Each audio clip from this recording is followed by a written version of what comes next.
Salam baik buat sahabat channel cerita lucu. Semoga menghibur. Yuk kita mulai ceritanya. Agus, seorang pemuda berusia 17 tahun dengan wajah polos dan semangat yang meledak-ledak, baru saja memutuskan untuk mengubah hidupnya. Setelah mendengar banyak cerita konyol tentang pengalaman di pesantren dari teman-temannya, ia merasa ini adalah waktu yang tepat untuk mencari jati diri. Ia mengucapkan selamat tinggal pada kehidupannya yang serba nyaman di kota, dengan internet cepat dan hiburan tanpa batas, dan menuju pondok pesantren Al-Falah di Kediri. Alasan utamanya, kata orang, pesantren bisa membuat seseorang jadi lebih baik, lebih disiplin, dan lebih dekat dengan Tuhan. Tapi yang paling penting, Agus ingin merubah hidup, meskipun dia sendiri tidak tahu pasti apa yang harus diubah. Sesampainya di Al-Falah, Agus langsung disambut oleh suasana yang sangat berbeda. Pondok pesantren ini bukanlah tempat yang biasa dilihatnya. Tidak ada wifi gratis, tidak ada AC, dan yang paling mengganggu, tidak ada outlet listrik di setiap sudut ruangan untuk mengisi baterai ponselnya. Wah, ini baru beneran hidup yang penuh tantangan, pikir Agus. Tapi, yang paling membuat Agus terkejut adalah bagaimana para santri di sini berjalan begitu rapi, dengan wajah serius namun tetap ada canda di balik tatapan mereka. Agus yang biasa tertawa terbahak-bahak setiap kali melihat meme di Instagram, merasa seperti berada di dunia yang sangat asing. Tidak ada lagi waktu untuk scroll-scroll, hanya waktu untuk belajar dan beribadah. Tapi tidak lama, Agus mulai merasa ada sesuatu yang lebih aneh lagi. Ada beberapa hal yang ia tak mengerti sama sekali. Pada hari pertama, Agus diperkenalkan kepada pengasuh pondok yang bernama Ustadz Taufik.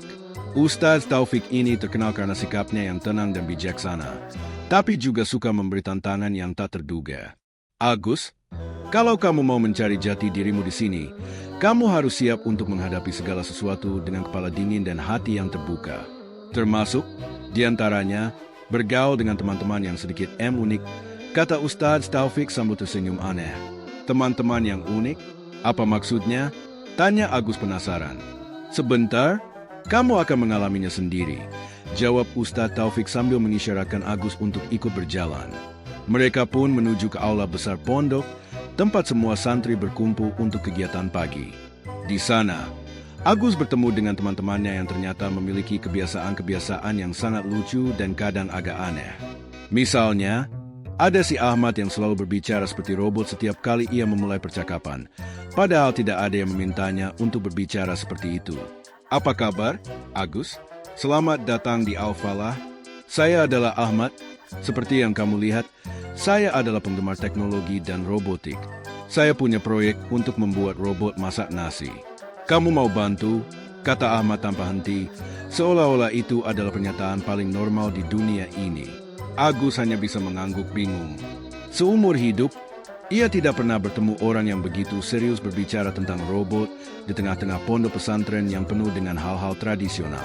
Tetapi, ia coba untuk tidak terlalu mencemaskan hal itu. Mungkin ini bagian dari pencarian jati diri, pikir Agus. Selanjutnya, ia bertemu dengan Roni, teman sebaya yang terlihat santai namun memiliki kebiasaan yang aneh. Roni selalu membawa pulpen besar berwarna merah dan mengatakan itu adalah penunjang hidup. Setiap kali Agus bertanya tentang hal ini, Roni akan menjawab dengan serius. Ini adalah penunjang keberhasilan. Agus, setiap orang yang ingin sukses harus punya alat seperti ini. Tanpa ini, kehidupanmu akan terasa kosong. Di tengah keramaian santri yang tampak sibuk dengan rutinitas mereka, Agus mulai merasa semakin tertarik dengan keanehan-keanehan ini.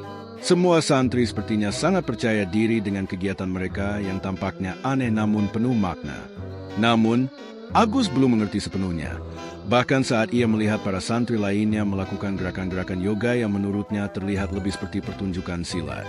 Sore itu, Agus diminta untuk bergabung dalam kajian sore yang diadakan di ruang besar pondok. Ia dengan malu-malu duduk di antara barisan santri yang serius mendengarkan Ustadz Ahmad yang sedang memberikan ceramah. Namun, yang paling membuat Agus tertarik adalah cara Ustadz Ahmad berceramah. Setiap kali ia menyebutkan kata-kata seperti kebenaran atau keikhlasan, para santri sepertinya mengikuti dengan gerakan tubuh yang sama, seolah-olah mereka sedang mengikuti suatu koreografi. Akhirnya, ceramah selesai, dan semua santri pun kembali ke kamar mereka. Agus merasa heran. Ini semua kok kayaknya aneh banget? Apakah hidup di pesantren benar-benar seperti ini? Pikir Agus. Tapi, ia mencoba untuk tetap berpikir positif. Mungkin inilah yang disebut mencari jati diri. Dengan rasa penasaran yang semakin besar, Agus memutuskan untuk tetap bertahan dan menjalani hari-harinya di pondok pesantren yang penuh keunikan ini. Namun, tidak lama kemudian, ia mulai menyadari bahwa mencari jati diri di sini bukanlah perkara mudah. Kejadian-kejadian konyol yang ia alami setiap hari, seperti saat pertama kali diajak ikut lomba baca Al-Quran dengan menggunakan mikrofon yang ternyata mic-nya mati, membuat Agus sering tertawa sendiri. Sepertinya, pesantren ini memang tempat yang sangat berbeda dari dunia yang ia kenal sebelumnya. Tetapi, entah mengapa, ia merasa ada yang menarik tentang tempat ini. Mungkin, ini adalah tempat yang tepat untuk menemukan siapa dirinya yang sebenarnya. Untuk saat ini, Agus hanya bisa tersenyum konyol dan terus mengikuti arus kehidupan di pondok pesantren yang penuh kejutan ini. Disinilah, katanya, ia bisa menemukan jati diri yang sebenarnya, meski dengan cara yang konyol dan penuh canda tawa. Hari-hari di pondok pesantren Al-Falah Kediri mulai terasa semakin tidak biasa bagi Agus. Setiap langkahnya seolah membawa kejutan baru. Hari pertama ia terjatuh di tangga saat berusaha mencari tempat tidur. Hari kedua ia nyaris kebingungan mencari kamar mandi yang ternyata tidak ada pintunya. Tapi yang paling aneh adalah kebiasaan para santri di sini yang jauh berbeda dari apa yang Agus bayangkan. Pagi-pagi sekali, Agus sudah dipanggil oleh teman-temannya untuk mengikuti kegiatan yang disebut sholat subuh berjamaah plus. Tanpa ada penjelasan lebih lanjut, Agus hanya mengikuti mereka ke masjid besar yang terletak di tengah pondok. Di sana, ia terkejut melihat Ustaz Taufik sudah berdiri dengan seragamnya yang sangat rapi, namun dengan ekspresi serius. Agus, kita akan melakukan sholat subuh dengan penuh kehusyukan dan kemudian dilanjutkan dengan 1 jam tawa lepas. Kalau kamu tidak bisa tertawa, berarti kamu belum menemukan kebahagiaan sejati, kata Ustaz Taufik sambil melontarkan senyum misterius yang hampir membuat Agus menelan ludah.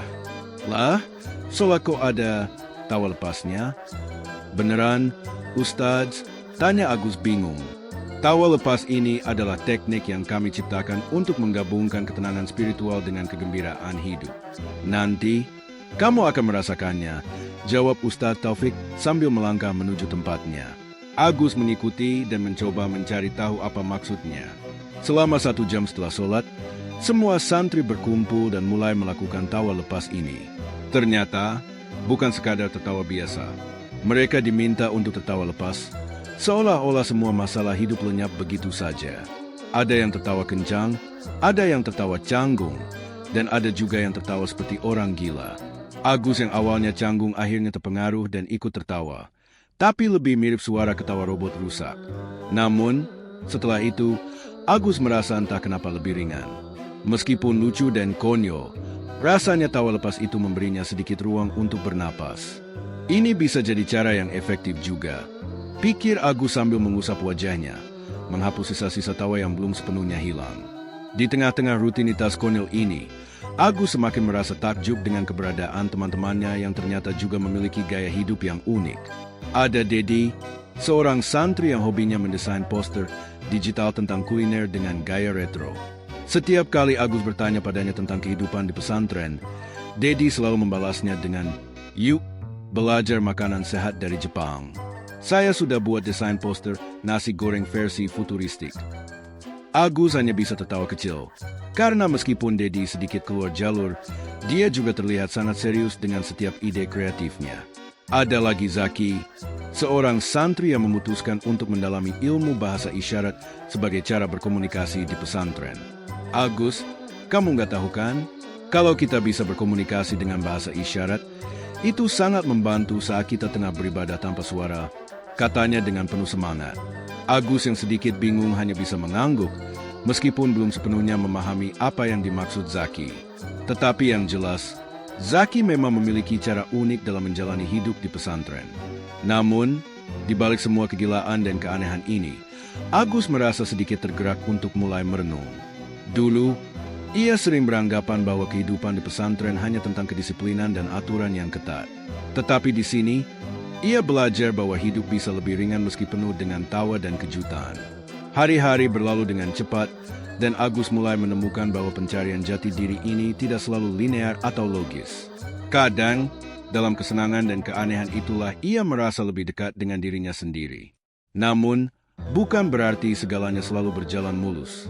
Masih ada kejadian konyol yang membuatnya hampir ingin menyerah. Seperti saat ia diminta mengikuti lomba tanya jawab Islami, dan ternyata pertanyaan yang diajukan adalah tentang hal-hal yang paling Agus tidak tahu, seperti perbedaan antara mazhab Ahlussunnah wal Jamaah dan Syiah, atau tentang kisah hidup salah satu sahabat Nabi yang namanya bahkan tidak pernah ia dengar. Agus duduk termenung, mencoba mencari jawaban atas pertanyaan-pertanyaan tersebut. Tiba-tiba, ia dikejutkan oleh suara Roni yang datang dengan santai. Agus, kamu nggak perlu tahu semuanya. Yang penting adalah niatmu untuk mencari kebenaran dan tetap rendah hati. Kalau kamu mau tahu jawabannya, kita bisa belajar bersama, katanya dengan senyum khasnya. Agus merasa lega mendengarnya, meskipun ia tetap merasa ada banyak hal yang belum ia mengerti. Kembali ke kamar, Agus berusaha mencari cara untuk lebih memahami hidup di pesantren yang penuh warna ini. Ia mendekati Zaki, Dedi, dan Ahmad yang ternyata sudah lebih dulu menjadi teman-temannya di pesantren. Mereka semua memiliki cara pandang yang berbeda tentang hidup, dan justru karena perbedaan inilah Agus merasa sedikit lebih dekat dengan apa yang ia cari. Di antara tawa lepas, poster kuliner retro, dan bahasa isyarat, Agus mulai merasa bahwa setiap orang di sini, meski terlihat gila atau aneh, sebenarnya tengah berusaha menemukan jati dirinya masing-masing. Petualangannya baru saja dimulai. Di tengah segala keanehan dan kegilaan ini, Agus menemukan bahwa mencari jati diri bukanlah tentang menemukan jawaban yang sempurna, melainkan tentang menjalani perjalanan itu dengan kesabaran dan tawa. Waktu terus berjalan di pondok pesantren Al-Falah Kediri, dan Agus semakin merasa bahwa pencarian jati dirinya bukanlah perjalanan yang mudah, apalagi jika harus menghadapi setiap kejutan konyol dan absurd yang datang silih berganti. Tetapi, seiring berjalannya waktu, Agus mulai menyadari bahwa mungkin justru hal-hal itulah yang membantunya lebih mengenal dirinya sendiri.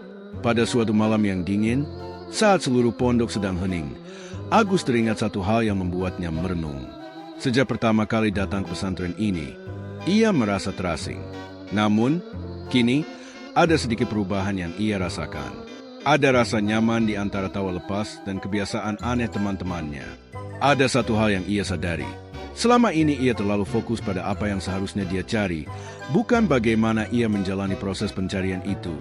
Mencari jati diri bukan berarti harus menemukan sesuatu yang besar dan dramatis. Terkadang, jawabannya datang dari hal-hal sederhana yang sering kita abaikan. Agus merasa terhormat bisa berada di tengah-tengah teman-teman yang tidak pernah takut untuk menunjukkan sisi konyol mereka. Seringkali, mereka melakukan hal-hal yang menurut orang luar aneh dan tidak masuk akal. Seperti pagi itu, ketika mereka semua berkumpul di taman pondok untuk melakukan senam pagi ekspresif. Senam pagi ini bukan sekadar olahraga biasa, melainkan gabungan antara yoga, tari, dan gerakan acak yang membuat setiap orang merasa lebih bebas dan ringan. Teman-teman Agus sepertinya sudah terbiasa dengan rutinitas tersebut. Namun bagi Agus, senam pagi ini adalah hal baru yang ia coba terima dengan segala kelucuannya. Agus, ayo kita mulai. Kita akan melatih otot-otot jiwa kita terlebih dahulu. Teriak Zaki sambil melompat-lompat seperti kanguru. Agus yang tadinya ragu, akhirnya ikut terlibat dalam gerakan yang semakin tidak terduga itu. Ia berdiri dengan satu kaki, tangan di atas kepala, sambil tertawa tanpa alasan. Tak lama, semuanya mengikuti dengan penuh semangat. Ada yang melompat, ada yang berdiri terbalik, dan ada juga yang berputar-putar dengan wajah penuh ekspresi aneh. Jangan takut untuk terlihat konyol, Gus, karena kadang konyol itu adalah bentuk dari kebahagiaan yang sejati, kata Ahmad dengan wajah serius. Meskipun ia juga baru saja terjatuh setelah mencoba gerakan balet yang gagal. Agus tertawa terbahak-bahak. Mungkin itulah salah satu kunci yang ia cari selama ini. Bahwa kadang dalam hidup, kita harus berani menjadi konyol, berani melepas tegangan dan tak perlu selalu memikirkan bagaimana penampilan kita di mata orang lain. Kejadian-kejadian seperti ini yang ternyata mengajarkan Agus banyak hal. Tanpa sadar, ia merasa semakin dekat dengan teman-temannya. Bahkan, ia mulai memaknai tawa lepas sebagai cara untuk melepaskan beban yang kadang kita bawa tanpa kita sadari. Semakin lama, Agus merasa lebih betah berada di pesantren yang penuh dengan keunikan ini. Ia mulai ikut serta dalam berbagai kegiatan yang mengasah sisi kreatif dan spiritualnya, seperti membuat video dokumentasi kegiatan pondok, ikut serta dalam lomba tafsir Al-Quran, dan bahkan belajar memasak nasi goreng versi Dedi yang sangat futuristik itu. Tapi, yang paling menyentuh hatinya adalah ketika ia bergabung dalam kegiatan malam renungan yang diadakan oleh para santri. Malam itu, Agus duduk bersama teman-temannya di lapangan luas pondok, menikmati malam yang tenang. Sambil melihat bintang-bintang yang berkilauan di langit, mereka berbicara tentang arti hidup dan pencarian jati diri mereka masing-masing. Tidak ada kata-kata yang berat, hanya percakapan ringan yang ternyata sangat mendalam.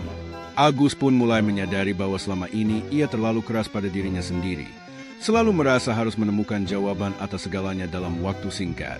Padahal, pencarian jati diri itu adalah perjalanan yang panjang dan kadang tak terduga. Agus, kamu tahu nggak? Hidup itu seperti nasi goreng, kata Roni tiba-tiba. Kamu nggak bisa langsung tahu rasanya sampai kamu mencicipinya. Kamu harus menunggu waktu yang tepat, menambahkan bumbu-bumbu kehidupan, dan akhirnya baru bisa menikmati hasilnya. Agus hanya bisa tertawa. Roni memang selalu punya cara unik dalam menjelaskan hal-hal yang sangat dalam dengan cara yang sederhana dan lucu. Namun, Agus merasa ada kebenaran dalam kata-kata Roni. Mungkin memang benar bahwa pencarian jati diri itu seperti memasak nasi goreng, memerlukan waktu, bumbu, dan proses yang harus dijalani dengan sabar. Hari-hari Agus di pesantren semakin penuh warna. Keanehan-keanehan yang ia alami justru membuatnya semakin merasa bahwa ia telah menemukan sesuatu yang berharga. Tentu, tidak ada jalan yang mulus untuk menemukan jati diri, dan tidak ada cara yang pasti. Tetapi, pengalaman konyol dan tawa lepas yang ia alami setiap hari telah mengajarkannya untuk lebih menghargai proses itu. Di pondok pesantren Al-Falah, Agus menemukan lebih dari sekadar tempat untuk belajar agama. Ia menemukan kebahagiaan dalam menjalani hidup dengan cara yang tidak selalu serius, penuh canda, dan bebas dari ketakutan akan penilaian orang lain. Pada akhirnya, Agus menyadari satu hal yang sangat sederhana. Pencarian jati diri itu bukanlah sesuatu yang harus ditemukan dengan cara yang dramatis atau penuh perjuangan. Kadang, itu datang dari kesenangan, keanehan, dan kebahagiaan yang sederhana. Dan di pondok pesantren Al-Falah Kediri, Agus telah menemukannya. Ia akhirnya merasa siap untuk menjalani hidupnya dengan penuh tawa, percaya bahwa pencarian jati diri adalah perjalanan yang tak pernah berhenti, tetapi harus dinikmati. Dengan senyum lebar dan hati yang lebih ringan, Agus melangkah ke hari-hari berikutnya di pesantren, siap untuk menghadapi petualangan hidupnya dengan segala konyol dan keanehannya.